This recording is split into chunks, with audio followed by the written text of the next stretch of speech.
Jalisco, México, 1979. El calor de julio caía como plomo derretido sobre San Miguel de los Robles, un pueblo perdido entre los cerros de Jalisco, donde el tiempo parecía moverse más lento que en cualquier otro lugar. Las calles empedradas brillaban bajo el sol despiadado, y el polvo rojo se levantaba con cada ráfaga de viento seco que bajaba de las montañas. Era el tipo de lugar donde todos se conocían, donde los secretos duraban menos que el hielo bajo ese sol implacable, y donde la vida transcurría entre misas dominicales, fiestas patronales y el trabajo diario en los campos de agave que se extendían hasta donde alcanzaba la vista. Pero en ese verano del 79, algo había cambiado en San Miguel de los Robles. Un silencio extraño se había instalado en las conversaciones. Una tensión que se podía cortar con cuchillo flotaba en el aire cada vez que alguien mencionaba ciertos nombres.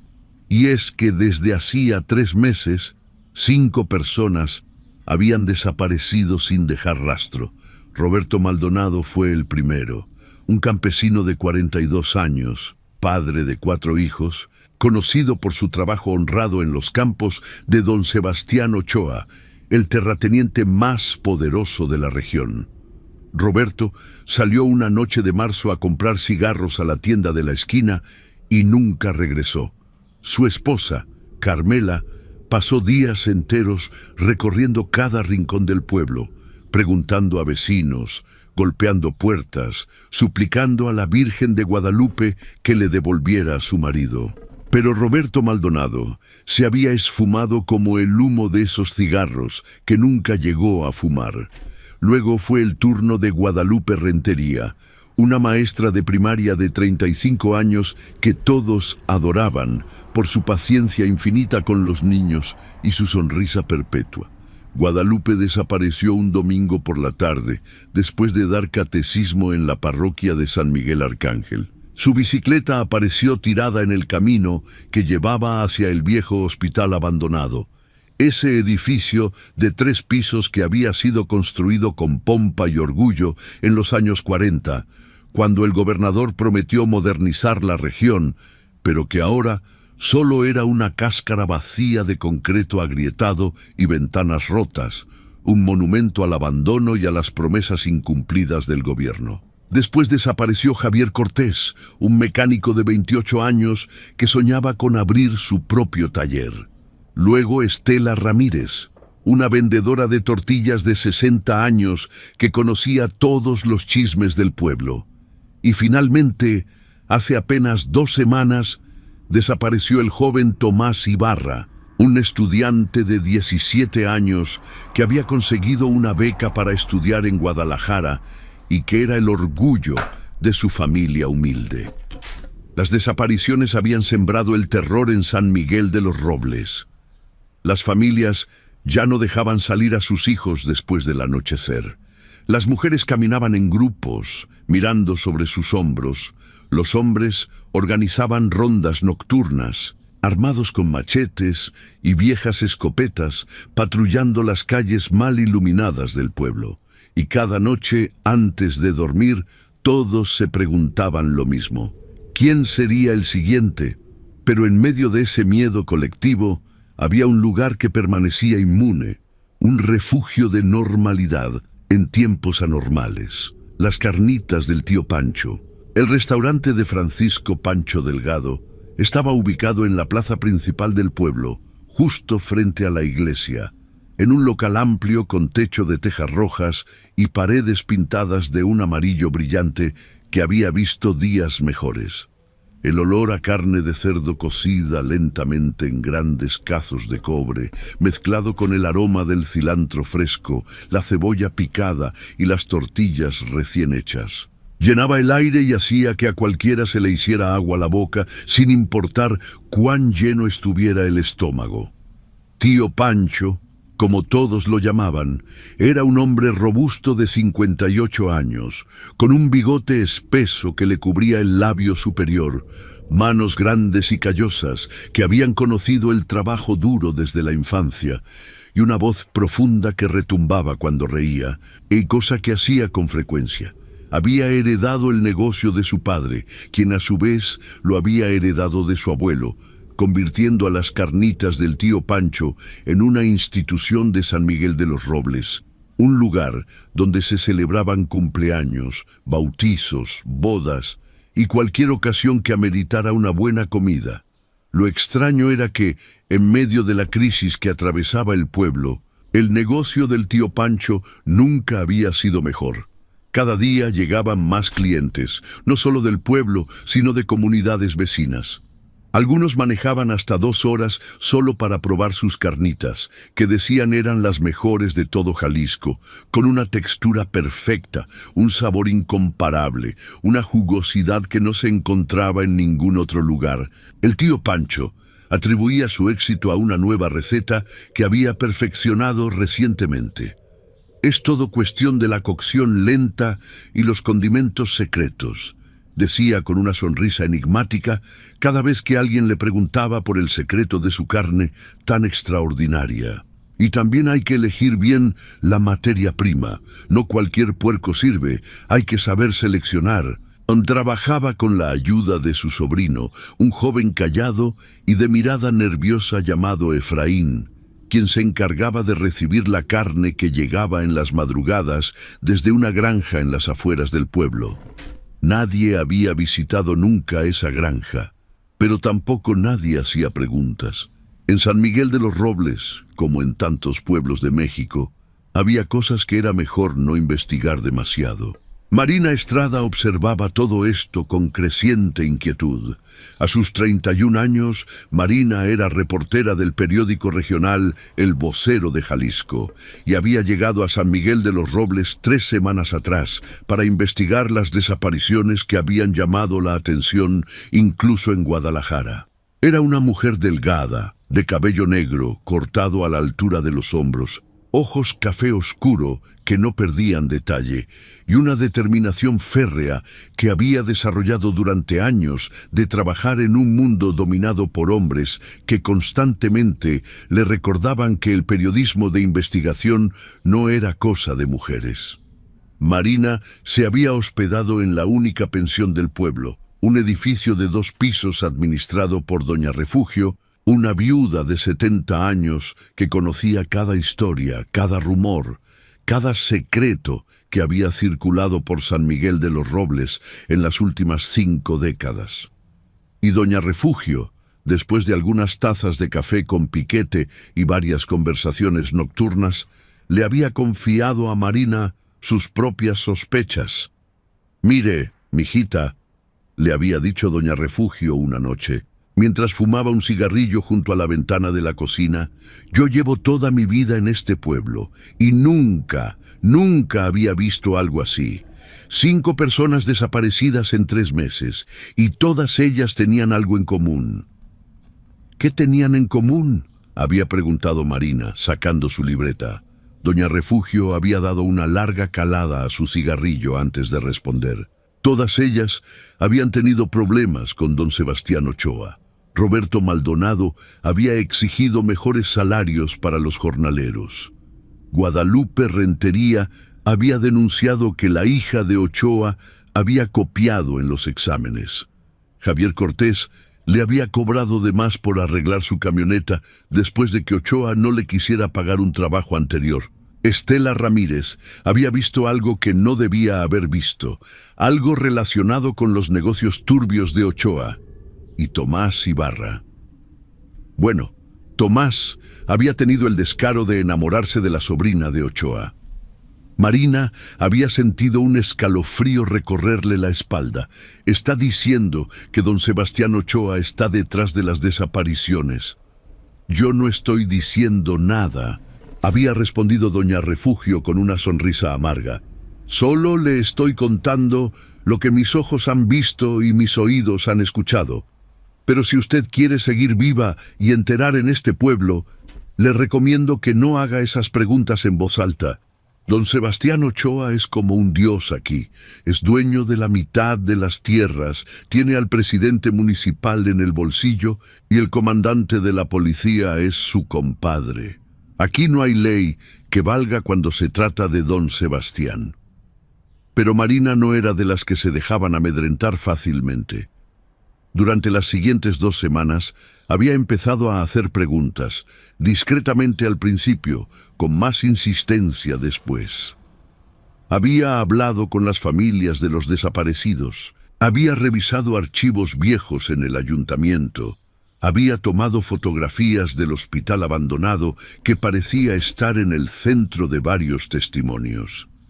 Varios testigos le habían contado que la noche en que desapareció Roberto Maldonado, alguien lo había visto discutiendo acaloradamente con 2 hombres cerca del hospital abandonado. Guadalupe Rentería había sido vista por última vez pedaleando en esa dirección.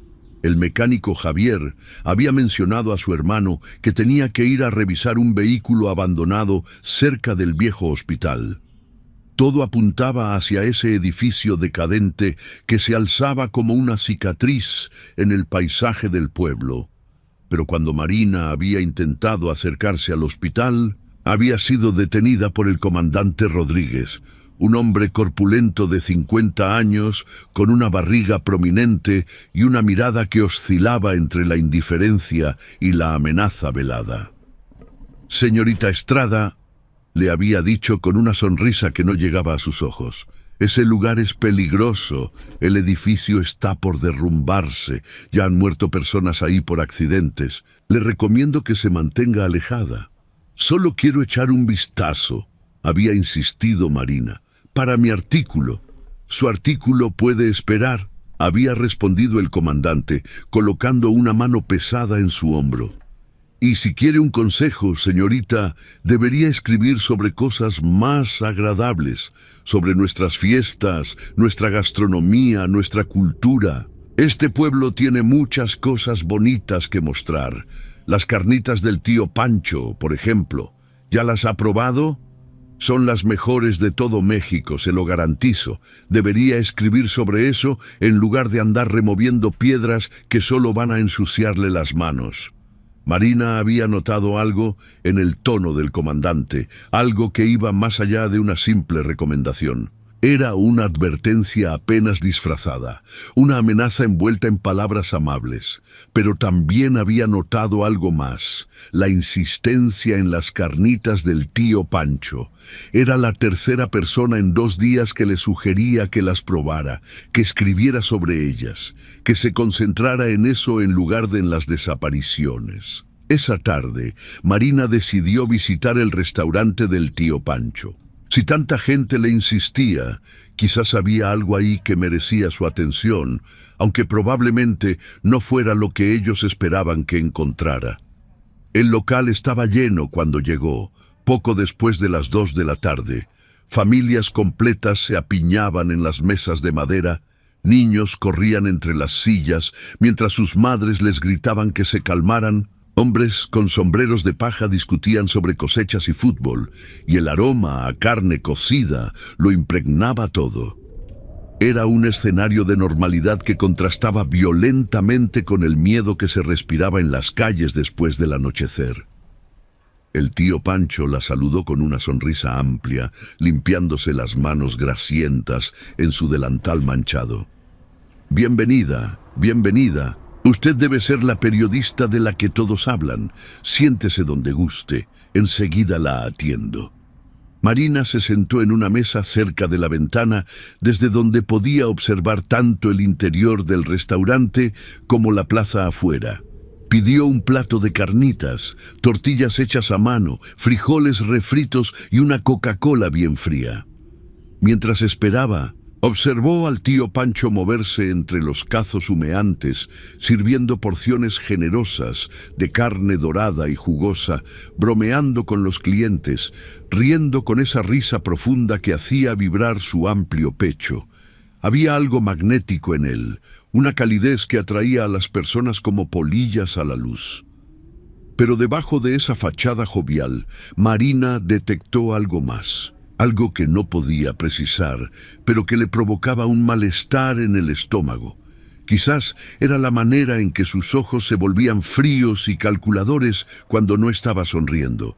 Quizás era la forma en que su sobrino Efraín se encogía cada vez que el tío Pancho le daba una orden, o quizás era simplemente la intuición desarrollada después de años de destantar historias ocultas, de encontrar la verdad detrás de las mentiras oficiales. Cuando llegó su comida, Marina tuvo que admitir que el aroma era extraordinario. La carne brillaba con su propia grasa, perfectamente dorada, prometiendo una explosión de sabor. Preparó un taco, añadió cilantro, cebolla picada y unas gotas de salsa verde. Se lo llevó a la boca, y en ese momento algo la detuvo. No sabía qué era exactamente, pero su mano se quedó congelada a centímetros de sus labios. Miró la carne, inhaló su aroma, observó su textura. Había algo extraño, algo que no podía identificar, pero que le erizaba la piel. Lentamente bajó el taco sin probarlo. El tío Pancho la observaba desde su posición detrás del mostrador, con esa sonrisa perpetua que ahora le parecía a Marina más una mueca que una expresión de alegría genuina. Sus ojos se encontraron por un momento, y Marina sintió un escalofrío recorrerle la espalda. En esa mirada había algo oscuro, algo que hablaba de secretos enterrados en lugares donde la luz del sol nunca llegaba. ¿No le gusta?, preguntó el tío Pancho, acercándose a su mesa con pasos pesados que hacían crujir las tablas del piso. «No, es que no tengo tanta hambre como pensaba», respondió Marina, obligándose a sonreír, «pero huele delicioso». «Debería probar al menos un bocado», insistió el tío Pancho, y ahora su voz había perdido ese tono jovial, sonando casi amenazante. «Todo el pueblo dice que son las mejores carnitas de México. Sería una pena que la periodista de Guadalajara se fuera sin probarlas». Marina sintió todas las miradas del restaurante sobre ella. Los otros comensales habían dejado de hablar, de masticar, de moverse. El silencio era tan denso que podía escuchar su propio corazón latiendo aceleradamente en su pecho.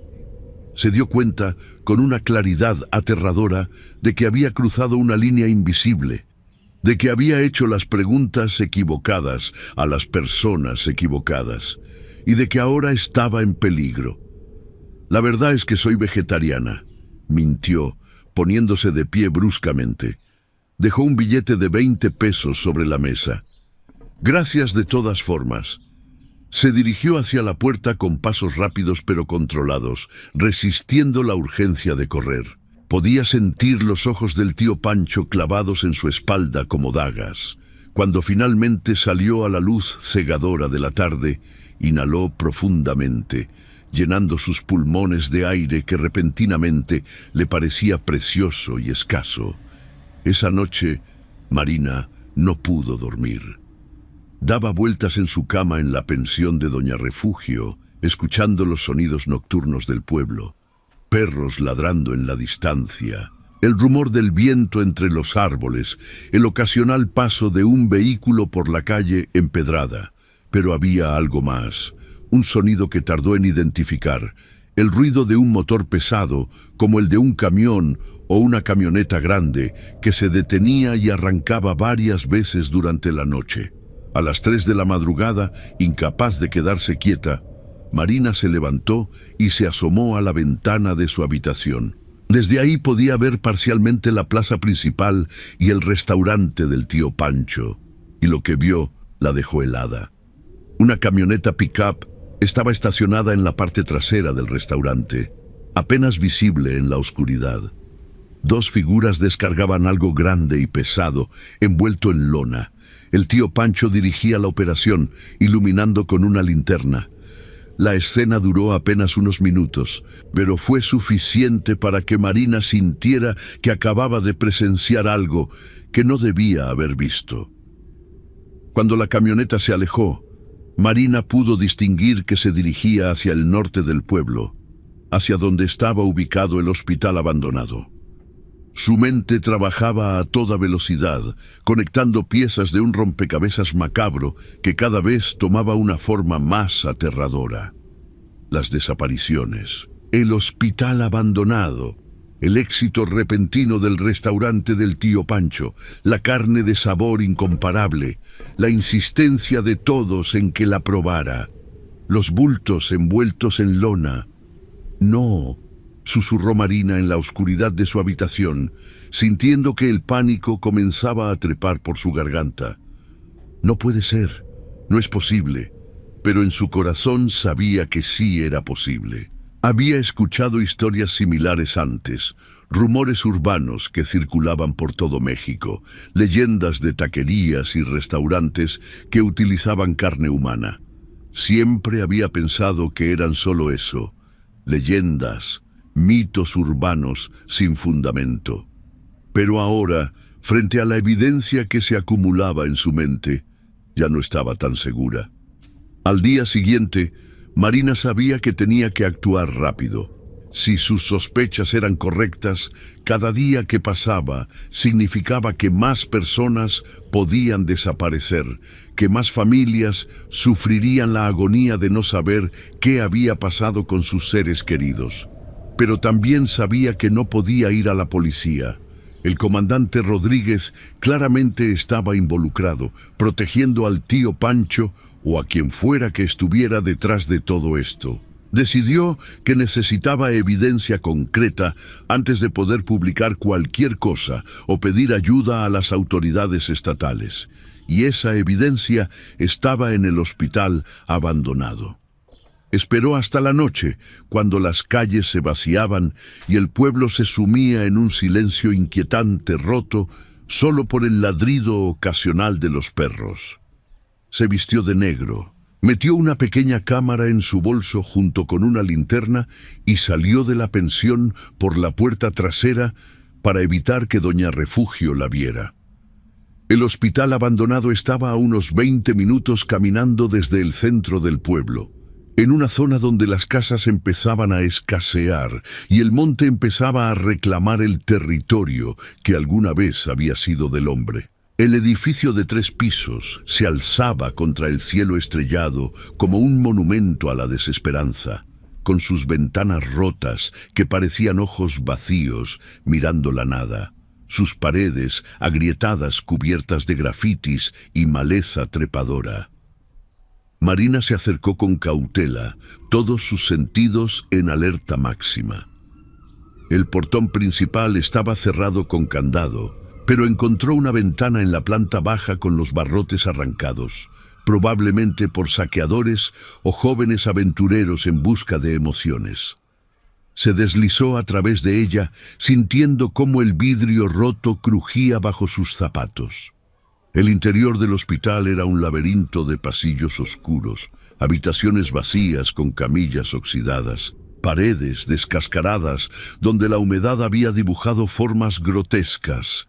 El aire olía a moho, a abandono, a años de olvido. Marina encendió su linterna y el haz de luz cortó la oscuridad revelando un escenario sacado de una pesadilla. Jeringas tiradas en el suelo, expedientes médicos amarillentos y rotos, manchas oscuras en las paredes que podrían ser cualquier cosa. Comenzó a explorar metódicamente, habitación por habitación, piso por piso.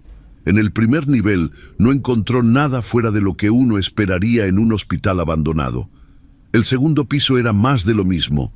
Desolación, abandono, los fantasmas de lo que alguna vez fue un lugar de sanación, ahora convertido en un monumento al decay.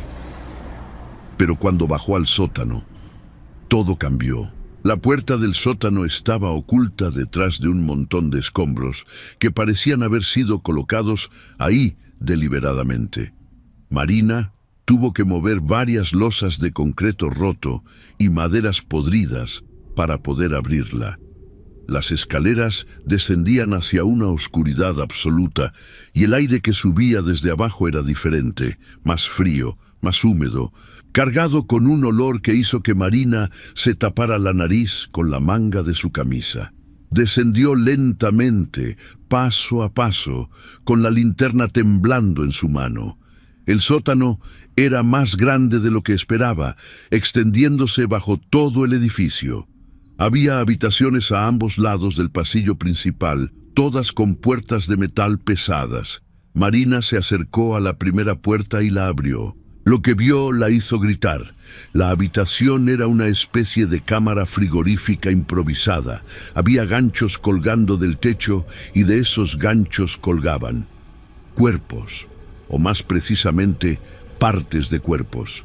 Brazos, piernas, torsos, todos cuidadosamente despiezados y colgados como si fueran reses en un matadero. Algunos estaban frescos, otros comenzaban a descomponerse. El olor era insoportable, una mezcla de sangre, carne podrida y productos químicos de conservación. Marina retrocedió, tropezando con sus propios pies, sintiendo que el vómito subía por su garganta. Se apoyó contra la pared del pasillo, respirando entrecortadamente, tratando de no desmayarse. Todas sus peores sospechas se habían confirmado de la manera más horrible posible, pero había algo más. Sobre una mesa en el centro de la habitación, vio documentos, etiquetas, marcas. Se forzó a acercarse de nuevo, conteniendo las náuseas, y examinó los papeles con manos temblorosas. Eran registros, una contabilidad macabra de cada entrega, nombres, fechas, pesos, destinos. Y ahí estaba, confirmado en blanco y negro: Roberto Maldonado, entregado el 15 de marzo. Guadalupe Rentería, entregada el 2 de abril. Javier Cortés, entregado el 20 de abril. Estela Ramírez, entregada el 8 de mayo. Tomás Ibarra, entregado el 28 de junio. Y todos ellos tenían la misma anotación en la columna de destino: las carnitas del tío Pancho.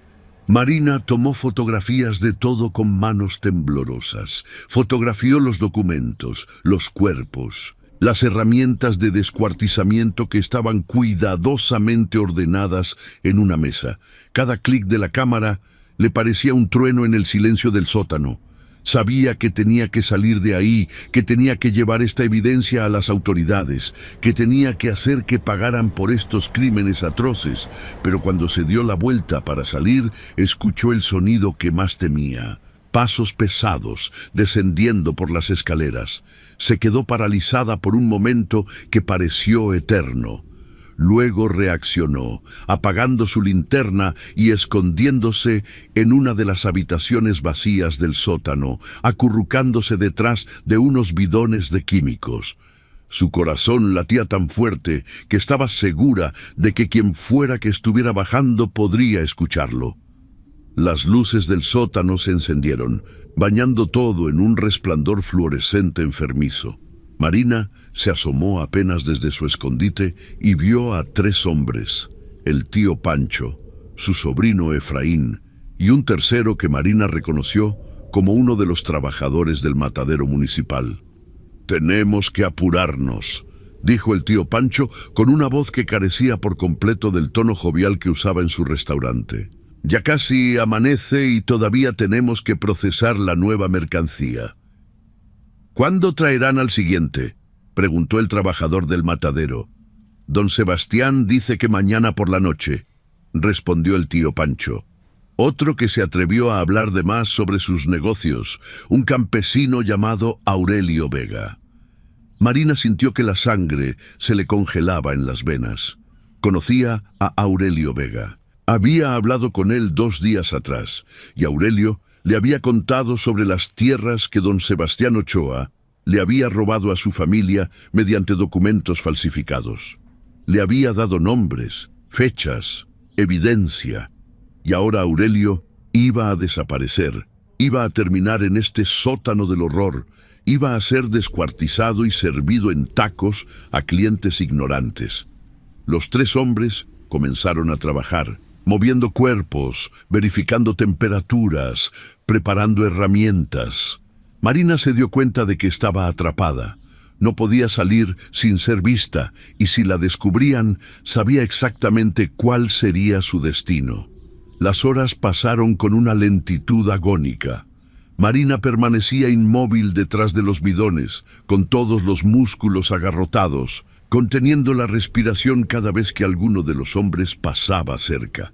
Escuchaba sus conversaciones y cada palabra era una pieza más del rompecabezas que revelaba la verdadera magnitud del horror. Don Sebastián Ochoa no solo estaba detrás de las desapariciones, era el arquitecto de todo el sistema. Había creado una red perfecta, identificaba a las personas que le causaban problemas, ya fueran campesinos que exigían derechos, maestros que cuestionaban su autoridad, comerciantes que se negaban a pagarle extorsión, o jóvenes que se atrevían a enamorarse de alguien de su familia.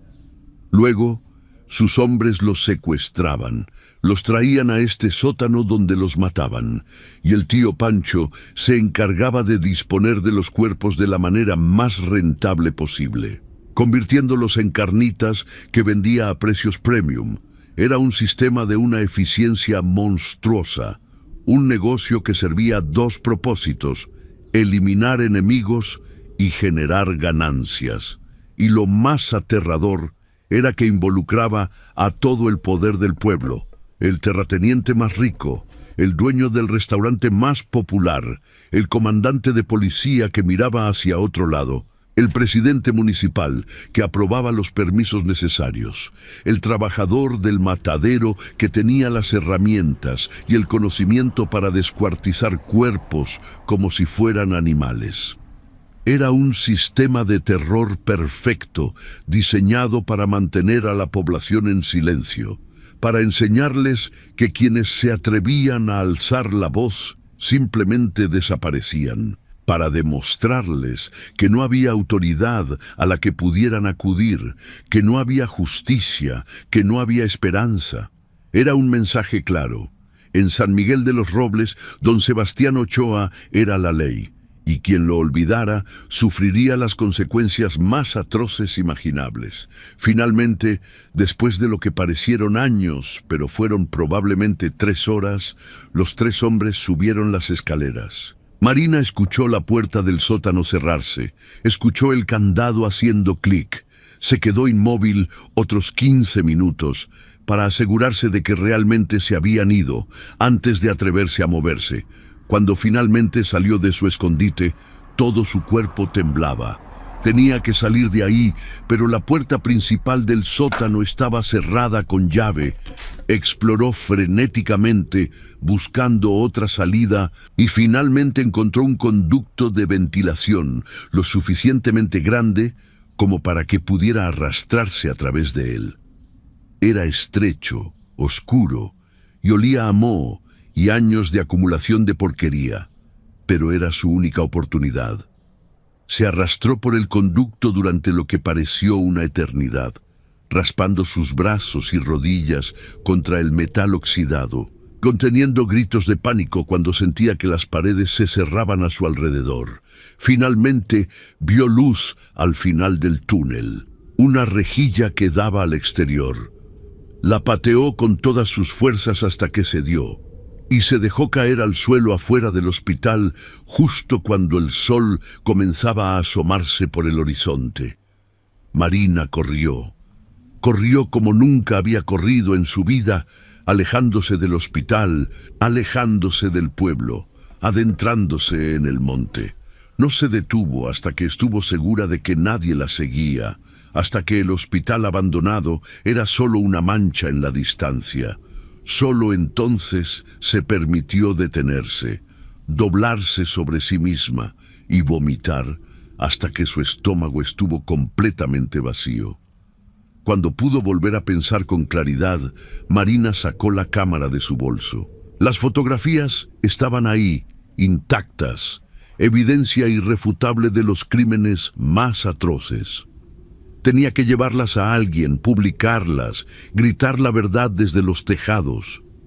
Pero también sabía que si regresaba al pueblo, estaría muerta antes del anochecer. Se dirigió a pie hacia la carretera principal, manteniéndose oculta entre los árboles. Le tomó 3 horas llegar, pero finalmente logró hacer parar a un autobús que iba hacia Guadalajara. Subió con su ropa sucia y rasgada, con heridas en los brazos y las rodillas, con la cara cubierta de lágrimas y polvo. Los otros pasajeros la miraban con desconfianza, alejándose de ella como si fuera una loca. Cuando llegó a Guadalajara, fue directo a la oficina del periódico. Su editor, don Ernesto Vargas, un hombre de 65 años, con 4 décadas de experiencia en periodismo, la recibió en su oficina privada. Marina le contó todo, le mostró las fotografías, le entregó los documentos que había logrado fotografiar. Don Ernesto la escuchó en silencio, mirando las fotografías con rostro pálido. Cuando Marina terminó de hablar, él suspiró profundamente y se quitó los lentes para frotarse los ojos cansados. «Marina», dijo finalmente, con una voz grave que ella nunca le había escuchado antes, «esto es monstruoso. Es la historia más grande que hemos tenido en años, pero también es la más peligrosa». «Lo sé», respondió Marina. «Por eso vine directo aquí. Tenemos que publicarlo, don Ernesto. Tenemos que exponer lo que está pasando en San Miguel de los Robles». Don Ernesto guardó silencio por un largo momento, mirando las fotografías esparcidas sobre su escritorio. «¿Sabes quién es Sebastián Ochoa?», preguntó finalmente. «El terrateniente del pueblo. No solo eso, es uno de los hombres más poderosos de Jalisco. Tiene amigos en el gobierno estatal, vínculos con la política federal. Su familia ha controlado esa región durante generaciones. Si publicamos esto, irán tras nosotros con todo lo que tienen. Demandas, presiones políticas, amenazas, quizás algo peor». «¿Me está diciendo que no podemos publicar esto?» Marina sintió que el pánico comenzaba a trepar por su garganta. «Don Ernesto, hay personas desapareciendo, hay personas siendo asesinadas y...» No pudo terminar la frase. «No estoy diciendo que no podamos publicarlo», interrumpió don Ernesto. «Estoy diciendo que tenemos que hacerlo de la manera correcta. Necesitamos más evidencia, necesitamos testimonios de personas dispuestas a hablar públicamente. Necesitamos que autoridades estatales o federales estén dispuestas a intervenir antes de que publiquemos, para que podamos ofrecer protección a los testigos. No hay tiempo para eso. Van a matar a Aurelio Vega mañana por la noche, y probablemente ya saben que estuve en el sótano. Probablemente ya están buscándome». Don Ernesto se puso de pie y caminó hacia la ventana de su oficina, mirando la ciudad bulliciosa de Guadalajara. «Muy bien», dijo después de un largo momento. «Esto es lo que vamos a hacer. Tú te vas a quedar aquí, en Guadalajara, en un lugar seguro. Voy a contactar a un amigo que trabaja en la Procuraduría General del Estado. Es un hombre honesto, de los pocos que quedan en este país podrido. Le voy a mostrar las fotografías y vamos a ver si podemos organizar una operación para rescatar a Aurelio Vega antes de que sea demasiado tarde». «¿Y qué hay de la historia? ¿Qué hay de exponer todo esto?» «La publicaremos», prometió don Ernesto. «Te doy mi palabra. Pero lo haremos de manera que pueda tener un impacto real, de manera que pueda llevar a arrestos y justicia, no solo a represalias y más muertes». Marina sabía que tenía razón, aunque cada fibra de su ser gritaba que tenían que actuar más rápido, que cada segundo que pasaba era un segundo más de terror para las personas de San Miguel de los Robles. Durante los siguientes 3 días, Marina vivió en un pequeño apartamento que el periódico mantenía para situaciones de emergencia. No salía, no hacía llamadas. Existía en un limbo de espera angustiante mientras don Ernesto y el procurador organizaban la operación. La noche del tercer día, recibió la llamada que había estado esperando. El procurador había organizado un operativo con elementos de la Policía Judicial del Estado, completamente al margen de las autoridades locales de San Miguel de los Robles. Iban a intervenir esa misma noche, a rescatar a Aurelio Vega antes de que fuera demasiado tarde y a arrestar a todos los involucrados en la red de desapariciones y asesinatos. Marina insistió en acompañarlos. Don Ernesto trató de disuadirla, pero ella fue inflexible. Esta era su historia, su investigación, y necesitaba verlo hasta el final. Viajaron en una caravana de 5 vehículos, con 20 agentes de la policía judicial, armados con rifles y órdenes de arresto para don Sebastián Ochoa, Francisco Pancho Delgado, el comandante Rodríguez y otros 15 hombres identificados como parte de la red criminal. Llegaron a San Miguel de los Robles pasada la medianoche. El pueblo dormía, ajeno a lo que estaba por suceder. El operativo se dividió en 3 grupos. Uno fue a la casa de don Sebastián Ochoa, en las afueras del pueblo, otro al restaurante del tío Pancho, y el tercero, que incluía a Marina, al hospital abandonado. El grupo que fue a la casa de Ochoa encontró a Aurelio Vega encerrado en un sótano, golpeado pero vivo. Lo habían secuestrado apenas horas antes y estaba programado para ser trasladado al hospital esa misma noche. Su rescate fue lo primero que salió bien en toda esta pesadilla. El grupo que fue al restaurante arrestó al tío Pancho y a su sobrino Efraín. También encontraron en las cámaras frigoríficas del establecimiento lo que las pruebas forenses después confirmarían: carne humana mezclada con carne de cerdo, preparada y lista para ser servida a clientes desprevenidos. Pero fue en el hospital abandonado donde se desarrolló el verdadero horror. Cuando los agentes bajaron al sótano, encontraron todo tal como Marina lo había descrito. Los cuerpos descuartizados, las herramientas, los documentos, pero también encontraron algo más.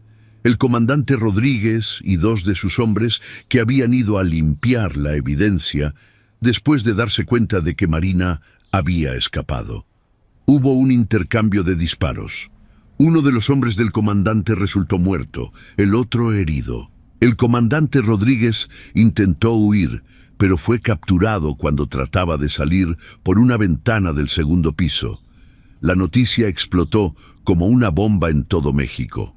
El vocero de Jalisco publicó la historia en su primera plana, con las fotografías de Marina, editadas para eliminar las partes más gráficas, y un artículo extenso que detallaba cada aspecto de la red criminal. Otros periódicos la replicaron. La televisión nacional envió reporteros. San Miguel de los Robles, ese pueblo olvidado en los cerros de Jalisco, se convirtió de la noche a la mañana en el centro de atención de todo el país. Los arrestos se multiplicaron. Don Sebastián Ochoa fue encontrado tratando de cruzar la frontera hacia Estados Unidos y fue extraditado de vuelta. El presidente municipal, el juez local, 2 oficiales de policía más, el dueño del matadero municipal, 3 trabajadores del mismo y otros 12 hombres fueron arrestados en los días siguientes. Las investigaciones revelaron que la red criminal había estado operando durante al menos 5 años. Los 5 desaparecidos que Marina había investigado eran solo la punta del iceberg. Cuando examinaron los documentos del sótano completos, encontraron evidencia de al menos 32 personas que habían pasado por el sótano del hospital en esos 5 años. 32 personas cuyas familias nunca supieron qué había pasado con ellas. 32 historias de dolor que finalmente, aunque demasiado tarde, tendrían algo parecido a un cierre. El tío Pancho, enfrentado con evidencia irrefutable, finalmente confesó todo. No mostró remordimiento, no pidió perdón. En su confesión, describió fríamente cómo había perfeccionado sus recetas, cómo había aprendido a mezclar la carne humana con la de cerdo de manera que el sabor fuera óptimo, cómo había construido una reputación como el mejor cocinero de carnitas de todo Jalisco usando los cuerpos de los enemigos de don Sebastián Ochoa. Era solo carne, dijo durante su interrogatorio con una indiferencia que heló la sangre de todos los presentes. Carne es carne. La gente no sabía la diferencia, les gustaba, regresaban por más. Yo solo era un hombre de negocios, satisfaciendo una demanda. Su sobrino Efraín también confesó, pero su testimonio fue diferente. Entre sollozos, describió cómo el tío Pancho lo había involucrado gradualmente en el negocio, primero haciéndole creer que solo transportaban carne de cerdo de contrabando, luego revelándole la verdad cuando ya estaba demasiado implicado para retroceder. Describió las pesadillas que tenía cada noche, el asco que sentía cada vez que tenía que ayudar a su tío, el miedo que le impedía denunciar lo que sabía. Don Sebastián Ochoa, por su parte, se negó a decir una sola palabra. Contrató a los mejores abogados que el dinero podía comprar, abogados que trataron de desacreditar a Marina, de cuestionar la legalidad del operativo policial, de argumentar que las fotografías habían sido manipuladas. Pero la evidencia era abrumadora. Y por primera vez en décadas, el poder y el dinero de los Ochoa no fueron suficientes para comprar la justicia. El juicio se prolongó durante meses. Marina testificó, describiendo en detalle lo que había encontrado en el sótano del hospital. Aurelio Vega testificó, contando cómo había sido secuestrado y golpeado. Las familias de los desaparecidos testificaron, compartiendo sus historias de dolor y desesperación. Los forenses presentaron evidencia que no dejaba lugar a dudas. La carne encontrada en el restaurante del tío Pancho contenía ADN humano, que coincidía con varios de los desaparecidos. Finalmente, después de 9 meses de proceso legal, llegó el veredicto: culpables todos. Don Sebastián Ochoa fue sentenciado a 60 años de prisión. El tío Pancho recibió la misma sentencia. El comandante Rodríguez, 40 años. Los demás involucrados recibieron sentencias que iban de 15 a 30 años. Pero la historia no terminó con las sentencias. San Miguel de los Robles nunca volvió a ser el mismo pueblo. El restaurante del tío Pancho fue demolido, y en su lugar se construyó un pequeño memorial para las víctimas. El hospital abandonado fue finalmente derribado y el terreno convertido en un parque. Don Ernesto Vargas escribió en un editorial: «No podemos permitir que estos monumentos al horror permanezcan en pie, recordándonos constantemente la capacidad humana para la maldad». Muchas familias abandonaron el pueblo, incapaces de seguir viviendo en un lugar que había albergado tales horrores. Otras se quedaron, determinadas a reconstruir su comunidad, a crear algo nuevo a partir de las cenizas de lo que había sido. Marina recibió varios premios de periodismo por su investigación, pero ella no sentía que hubiera nada que celebrar. Cada noche, cuando cerraba los ojos, veía los cuerpos colgando en el sótano. Escuchaba la voz del tío Pancho diciendo: «Carne es carne». Recordaba el momento en que casi se había comido un taco que prefería no pensar en eso. Desarrolló insomnio crónico, pesadillas recurrentes. Un terapeuta le diagnosticó trastorno de estrés postraumático. Le sugirió que tomara un descanso del periodismo, que se alejara de las historias de investigación, que se cuidara. Pero Marina no podía detenerse, porque sabía, con una certeza que la mantenía despierta por las noches, que San Miguel de los Robles no era un caso aislado. En un país donde desaparecían miles de personas cada año, donde el poder y el dinero podían comprar silencio y complicidad, donde las autoridades a menudo estaban más interesadas en mantener apariencias que en buscar justicia, tenía que haber más historias como esta. Más pueblos con secretos oscuros, más familias buscando respuestas que nunca llegarían, más monstruos disfrazados de hombres respetables. 6 meses después del juicio, Marina publicó un artículo de seguimiento. En él, documentaba cómo la caída de don Sebastián Ochoa había creado un vacío de poder en la región que había sido rápidamente llenado por otros hombres igualmente despiadados. Cómo las familias de las víctimas aún luchaban por recibir algún tipo de compensación o ayuda del gobierno, Como Efraín, el sobrino del tío Pancho, había sido encontrado muerto en su celda en circunstancias sospechosas, oficialmente declaradas como suicidio, pero que muchos creían que fue un asesinato para silenciarlo.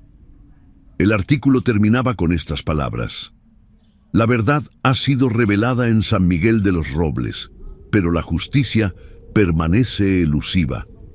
Las sentencias de prisión no devuelven a los muertos. El castigo de los culpables no sana el trauma de los sobrevivientes. Y mientras existan sistemas donde el poder puede operar sin rendición de cuentas, donde los gritos de ayuda son ignorados o silenciados, donde la vida humana tiene un precio, seguirán existiendo San Miguel de los Robles. Seguirán existiendo monstruos que se alimentan del sufrimiento ajeno. La única manera de prevenir que estas historias se repitan es construir un país donde la voz de los sin poder sea escuchada, donde la ley se aplique por igual a todos, donde la dignidad humana sea inviolable. Hasta entonces, cada uno de nosotros tiene la responsabilidad de alzar la voz, de no mirar hacia otro lado, de recordar que nuestra libertad depende de proteger la libertad de todos. El artículo fue ampliamente compartido y discutido. Algunos lo elogiaron como un llamado necesario a la acción. Otros lo criticaron como ingenuo e idealista. Pero a Marina no le importaba. Había hecho lo único que sabía hacer, decir la verdad, sin importar qué tan incómoda o aterradora fuera. 2 años después del descubrimiento del horror en San Miguel de los Robles, Marina recibió una carta. Estaba escrita a mano, en un español cuidadoso que revelaba poca educación formal, pero mucha inteligencia. La firmaba Carmela Maldonado, la viuda de Roberto Maldonado, el primer desaparecido. Estimada señorita Estrada, decía la carta, quiero agradecerle por devolverme a mi esposo. No en cuerpo, eso ya nunca será posible, pero sí en verdad. Durante meses viví en la incertidumbre, imaginando 1000 destinos diferentes para Roberto, cada uno peor que el anterior. La verdad, cuando finalmente la supe, fue horrible, pero fue verdad. Y la verdad, por dolorosa que sea, nos permite comenzar a sanar. Mis hijos ahora saben qué le pasó a su padre. Ya no tienen que vivir con la esperanza torturadora de que quizás regrese algún día. Pueden llorar su muerte, honrar su memoria y seguir adelante con sus vidas. Eso es un regalo que usted nos dio, señorita Estrada.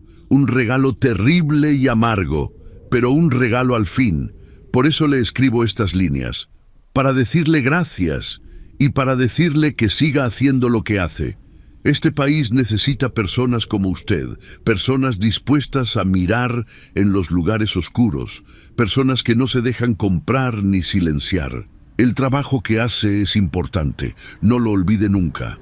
Marina leyó la carta sentada en su pequeño departamento en Guadalajara y por primera vez en 2 años lloró. No lágrimas de horror o trauma, sino lágrimas de algo que se parecía peligrosamente a la esperanza. Quizás, pensó, quizás toda esta pesadilla había servido para algo. Quizás la verdad, por dolorosa que fuera, era mejor que la mentira. Quizás exponer los secretos oscuros, aunque fuera aterrorizante y peligroso, era necesario para que la sociedad pudiera comenzar a sanar. Se secó las lágrimas, guardó la carta en un cajón especial donde guardaba las cosas que más valoraba y abrió su computadora. Tenía una nueva historia en la que estaba trabajando, sobre desapariciones en Michoacán que seguían un patrón sospechosamente similar al de San Miguel de los Robles.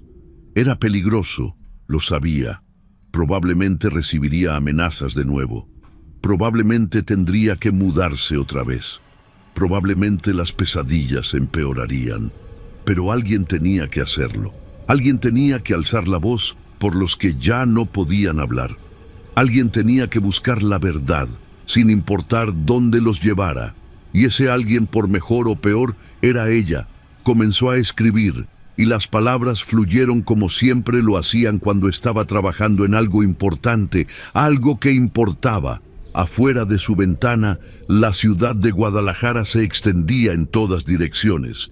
Millones de vidas viviendo sus dramas cotidianos, ajenos a las historias oscuras que se ocultaban en los márgenes. Pero Marina las vería. Marina las contaría. Marina se aseguraría de que fueran escuchadas.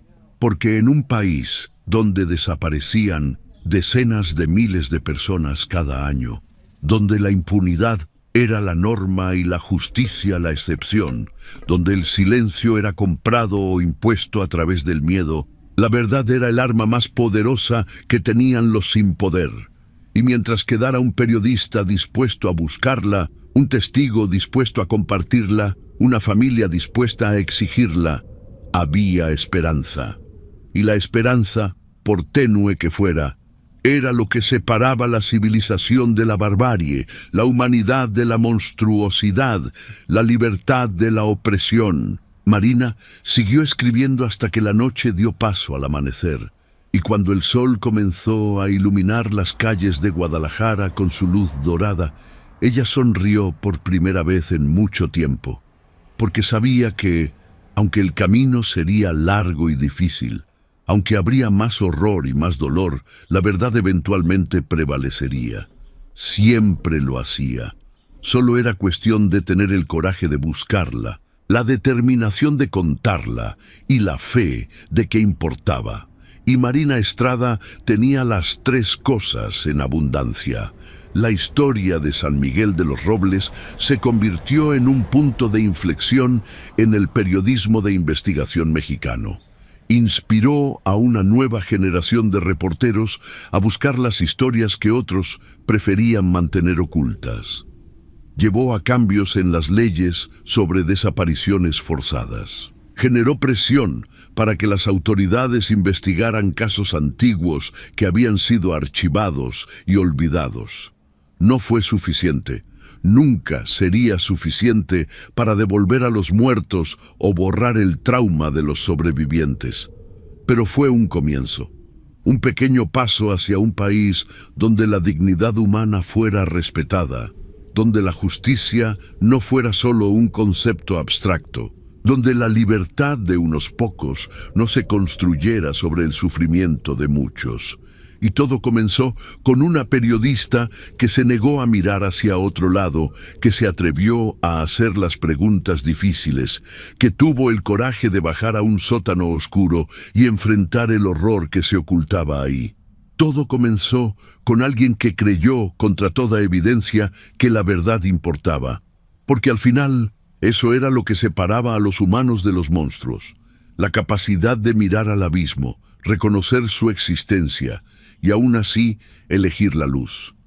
La capacidad de enfrentar lo peor de nosotros mismos y decidir ser mejores. La capacidad de ver la maldad y negarse a aceptarla como inevitable. San Miguel de los Robles aprendió esa lección de la manera más dura posible, pero la aprendió, y en esa enseñanza, en ese reconocimiento de que el silencio y la complicidad permitían que el mal floreciera, había un tipo diferente de esperanza.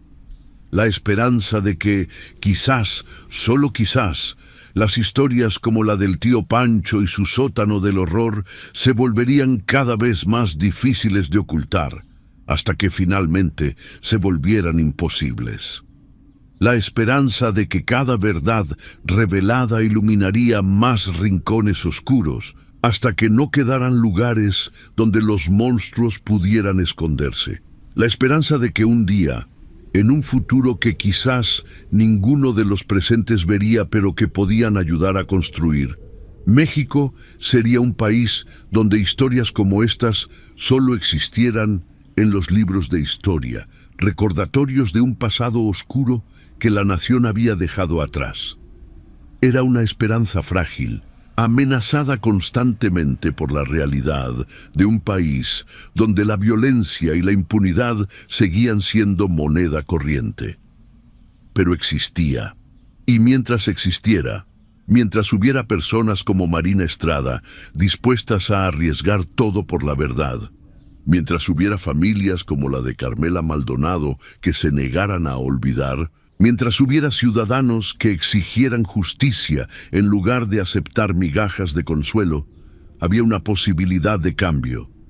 Y esa posibilidad, por pequeña que fuera, valía cada sacrificio, cada pesadilla, cada momento de terror. Porque al final lo que estaba en juego no era solo la justicia para los desaparecidos de San Miguel de los Robles. Lo que estaba en juego era el alma misma de una nación, la promesa de que cada vida importaba, de que cada voz merecía ser escuchada, de que cada ser humano tenía derecho a vivir con dignidad y sin miedo. Y esa promesa, esa visión de un México mejor, era por lo que valía la pena luchar, hoy, mañana y todos los días que fueran necesarios hasta que se convirtiera en realidad. Las carnitas del tío Pancho ya no existían, el restaurante había sido demolido, el hombre encarcelado, el horror expuesto. Pero las lecciones que dejó su historia seguían siendo relevantes, que el silencio ante la injusticia nos convierte en cómplices, que el poder sin rendición de cuentas inevitablemente se corrompe, que la libertad de un pueblo depende de su disposición a defender la verdad sin importar el costo. Eran lecciones escritas en sangre y dolor, grabadas en la memoria colectiva de San Miguel de los Robles y de todos aquellos que habían seguido la historia. Lecciones que no podían, que no debían ser olvidadas, porque olvidar sería permitir que todo volviera a suceder. Recordar, por doloroso que fuera, era la única garantía de que quizás, solo quizás, la historia no se repetiría. Y así, Marina Estrada siguió escribiendo. Las familias de las víctimas siguieron recordando, y San Miguel de los Robles siguió sanando, lentamente, dolorosamente, pero inexorablemente, porque eso era lo que hacían los sobrevivientes: sobrevivir, resistir, recordar y construir algo mejor sobre las ruinas de lo que había sido destruido. Era lo único que podían hacer, y era suficiente. Años después, cuando los historiadores escribieran sobre este capítulo oscuro de la historia de México, cuando los sociólogos analizaran las estructuras de poder que permitieron que tales atrocidades ocurrieran, cuando los estudiantes leyeran sobre San Miguel de los Robles en sus libros de texto, la pregunta que resonaría una y otra vez sería la misma: ¿cómo fue posible? ¿Cómo pudo un pueblo entero vivir tan cerca del horror sin verlo? ¿Cómo pudieron las instituciones diseñadas para proteger a los ciudadanos convertirse en instrumentos de opresión? La respuesta, dolorosa en su simplicidad, era que el miedo y la complicidad eran hermanos gemelos nacidos del mismo vientre. Cuando las personas tenían demasiado miedo para hablar, cuando las autoridades estaban más interesadas en preservar el orden que en buscar la justicia, cuando el silencio era más seguro que la verdad, los monstruos prosperaban. No necesitaban poderes sobrenaturales ni máscaras terroríficas. Solo necesitaban un sistema que les permitiera operar sin consecuencias, una población demasiado asustada para resistir y la certeza de que su poder era absoluto e incontestable. Pero San Miguel de los Robles también enseñó otra lección, igualmente importante, que ese poder no era tan absoluto como parecía. Que una sola persona con coraje suficiente para buscar la verdad podía hacer temblar imperios construidos sobre mentiras. Que la luz, por pequeña que fuera, siempre podía penetrar la oscuridad más profunda. Marina Estrada se había convertido en esa luz, no porque fuera especialmente valiente o talentosa, sino simplemente porque se negó a aceptar el silencio como respuesta. Y en ese rechazo, en esa insistencia terca de que la verdad importaba, había encontrado algo que ningún sistema de opresión podía destruir: la esperanza de que un mundo mejor era posible, y la determinación de hacer todo lo que estuviera en su poder para construirlo.